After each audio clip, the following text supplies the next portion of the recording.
Bashkia Roskovec ka ndërmarrë një ndërhyrje konkrete në mbështetje të fermerëve, duke rikthyer në funksion sistemin e ujitjes me ngritje mekanike në fshatrat Suk 1 dhe Suk 2.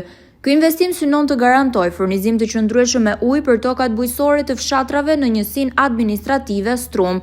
Në një zonë ku uji ka qenë shpesh sfidë për fermerët, Bashkia Roskovec ka rikthyer në funksion sistemin e ujitjes, duke çuar ujë nga lumi Seman drejt tokave bujqësore në Suk 1 dhe Suk 2. Pas problematikave të vazhdueshme të mungesës së ujit për vaditje në vitet e mëparshme, bashkia i ka dhënë një zgjidhje konkrete problemeve të ujitjes së kulturave bujqësore për fermerët, nëpërmjet vënies në punë të sistemit të pompave, duke garantuar furnizim me ujë nga lumi Seman, por edhe duke ulur kostot për bujqit, ka thënë eksperti i drejtorisë së ujitjes dhe kullimit në këtë bashki, zoti Agron Darda.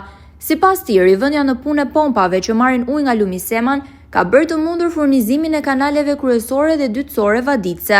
Uji tashmë ka mbritur në parcelat e fermerëve, duke siguruar ujitjen e kulturave bujqësore si në sera, ashtu dhe në sipërfaqe të hapura. Kuoto ujitjes kemi sot, ne këtë ujë ka tërë pompa për bujqësera të shtatrave Suk 2, Suk 2 stacion. E shpëndajme në treshje kanalit kryesor, vetëm të shtatën, kalon dhe vetëm të lënda, i këtë skema e ujitjes në këtë zonë është e pastruar e gashme për ujë. Nga sigurat ujë? Në viti mekanike nga lumi Seman, nga stacione tanë. Nga Bashkia Roskovec. Sa sipërfaqe toke ujitet nga ky ujë? Ne sot me këtë ujë vadisim rreth 120 hektar sera. Është të nevojshme për këtë lloj stile me sera. Dhe vaditja në zonën tonë vazhdon janar me janar, sepse serat e të përnë ujë në të përnë. Me rritjen e temperaturave e rritet e nevoja për ujë në funksion të vaditjes tokave bujqësore, i plotëson nevojat kjo gjatë verës? Ne kemi marrë masat me rritjen e stacionave, kemi 4 stacione në lumi Seman, kemi bërë rikuperimin e elektropompave në stacionet, kemi shtuar kapacitetin herës në kanalin vaditës dhe e plotësojmë nevojat e kësaj zone me ujë.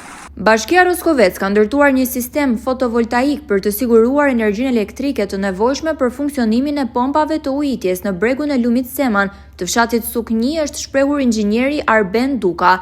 Sipas tij, kjo zgjidhje jo vetëm që garanton një furnizim të qëndrueshëm, por ulëndjeshëm dhe kostot e ujitjes për fermerët.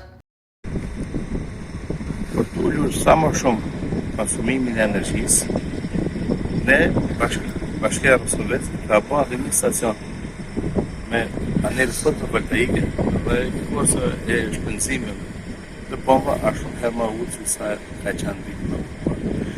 Plotësoj nevojat me energji të pompave të ujit? Tani në kulmin e piku që janë temperaturat të larta, besoj se po. Për 99% po. Se këto do pompat punojnë dhe natën dhe do marrim energji nga ushtria.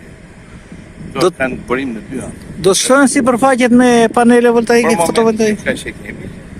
Por ka që është planifiku, me kalimin e kohës kur kanë pompa tjera mund të bëjmë dhe